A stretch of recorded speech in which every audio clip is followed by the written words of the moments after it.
All right, let's talk about the absolute roller coaster that is Madison Cawthorn. It is a wild, wild story, full of twists and turns. We're going to break down all the controversies, from his driving record to his scandals in D.C. So if you're ready for this, and trust me you are, hit that subscribe button right now and let's dive in.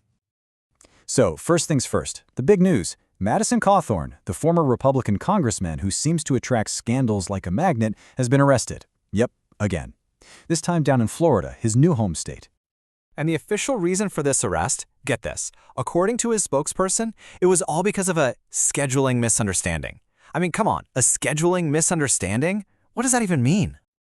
Well, it turns out scheduling misunderstanding is just a fancy way of saying there was a warrant out for his arrest. Why? Because he allegedly just forgot to show up to court for driving without a license.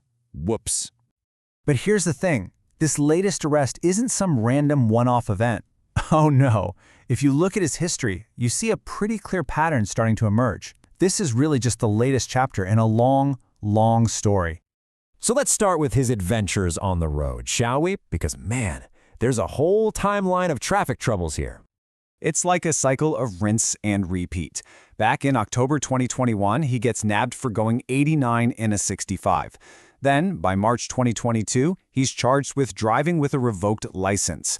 Fast forward to this year, and he apparently hits a state trooper's car, which of course all leads up to this latest arrest for, you guessed it, driving without a license.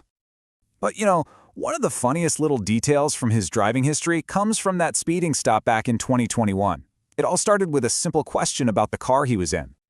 So, according to the body cam footage, the officer checks the plates and asks him, "It looks like it's registered to your dad?" And Cawthorn's response was just, "Is it really? You literally can't make this stuff up." Okay, but his traffic record? That's just the appetizer. The political scandals that happened during his one term in Congress? Hoo boy, that's where things get even crazier.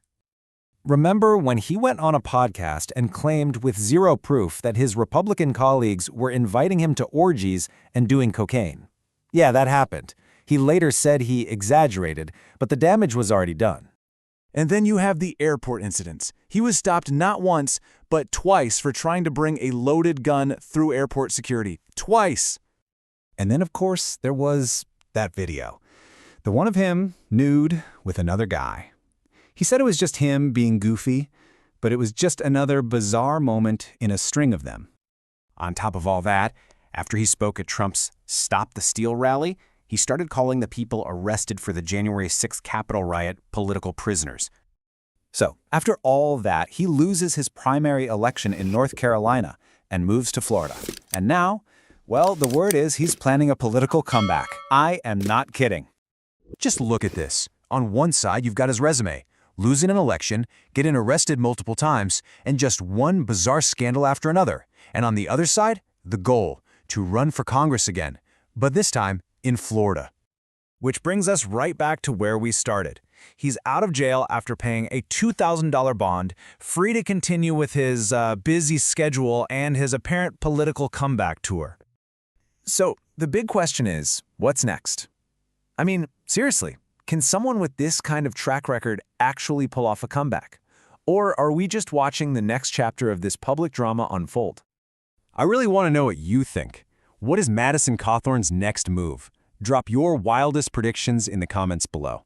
And hey, please don't have a scheduling misunderstanding with that like and subscribe button. Thanks for watching.